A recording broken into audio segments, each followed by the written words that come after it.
Let's talk about some metrics that you can derive from a confusion matrix.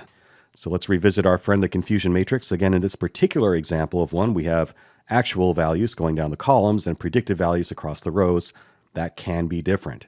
But in this format, we have the number of true positives in the upper left corner, the number of true negatives in the lower right corner, the number of false negatives in the lower left corner, and the number of false positives in the upper right corner. Okay? So make sure you understand where your true positives and negatives are, where your false positives and negatives are when you're starting to look at a confusion matrix. And again, that can vary based on the layout of the confusion matrix itself. Let's start with recall. So recall is computed as the true positives over the true positives plus the false negatives. You should seriously memorize this. You need to know this. It goes by other names as well, just to make things more confusing. So it's also known as sensitivity, true positive rate, and completeness. And completeness kind of harkens back to its original use in the world of information retrieval. You can also think of recall as the percent of negatives that were wrongly predicted. So it's a good choice of metric when you care a lot about false negatives. Okay, so fraud detection is a great example of where you might be focusing on recall, because a false negative in the world of fraud means that something was fraud, but you failed to identify it as fraud. You had a fraudulent transaction that was flagged as being perfectly okay. That is the worst possible outcome in a system that's supposed to be detecting fraud, right? You want to be erring on the side of false positives, not false negatives in that case. So recall, good choice of metric when you care about false negatives. Fraud detection being an example of that. It is true positives over true positives plus false negatives. Let's make it real with an example here. So in this particular example of a confusion matrix, again, recall is true positives over true positives plus false negatives. We just pluck the values out of this confusion matrix. In this particular layout, true positives will be 5, false negatives will be 10. So we just say 5 over 5 plus 10, which is 5 over 15, or 1/3, or 33.33333%, right? So that's recall. Recall's partner in crime is precision. And precision is computed as true positives over true positives plus false positives. This goes by other names as well, including the correct positive rate, or the percent of relevant results. So this is a measure of relevancy in the world of information retrieval. When should you care about precision? Well, it's an important metric when you care about false positives. Some examples would be medical screening or drug testing. You don't want to say somebody's on cocaine or something when they're not.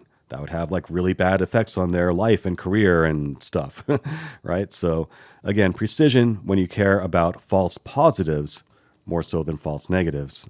Drug testing being a classic example of that. Again, it is computed as true positives over true positives plus false positives. And again, we'll dive into an example here. In this particular confusion matrix, the true positives will be 5. The false positives in this example are 20. So the precision is calculated as 5 over 25, which is 20%. There are other metrics as well. For example, specificity, which is the true negatives over true negatives plus false positive, also known as the true negative rate. Also, F1 score is a very common thing that's used. That is 2 times the true positives over 2 times true positives plus false negatives. You can also compute it as 2 times the precision times the recall over the precision plus the recall. Either way works.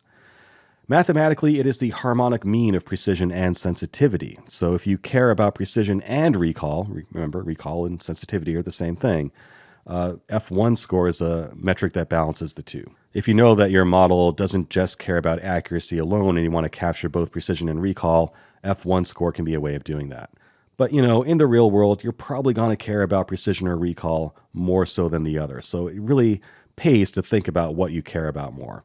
Using F1 score, in my opinion, is a bit of a shortcut, a little bit of laziness. Also, RMSE is often used as a metric. It's just a straight-up measure of accuracy, and it's exactly what it sounds like, the root mean squared error. So you just add up all of the squared errors of each prediction from its actual true value and take the square root of it. That's it.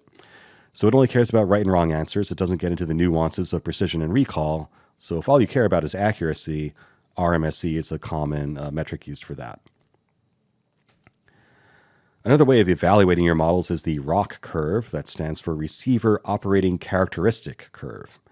And what it does is plot your true positive rate, or your recall, versus your false positive rate at various threshold settings in your model. So as you choose different thresholds of choosing between true and false, what does that curve look like? Basically, the way to interpret a ROC curve is that you want it to be above the diagonal line there. So the ideal curve would just be a single point at the upper left-hand corner, just a big right-hand angle where the whole thing is in that upper left-hand side of the graph, if you will, to the left of that diagonal line. So the more bent a ROC curve is toward that upper left corner, the better. That's how you interpret these things.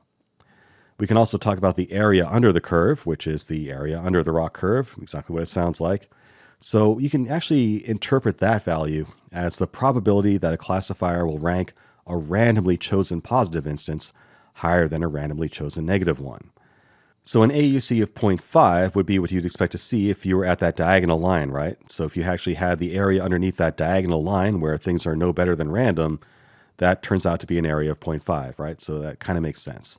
So if you see an AUC of 0.5 or below, that's useless or worse than useless. The perfect classifier would have an area under the curve, an AUC of 1.0. That would again be that perfect case where the curve is just this right angle with a 1 point at 0, 1 up there in the upper left-hand corner. That would include the entire area of that entire graph, which works out to 1. So AUC can be a useful metric for comparing different classifiers together, where the higher the value, the better. So there you have it, some common metrics for evaluating classifiers. Precision, recall, F1 score, ROC, and AUC are the important ones to remember.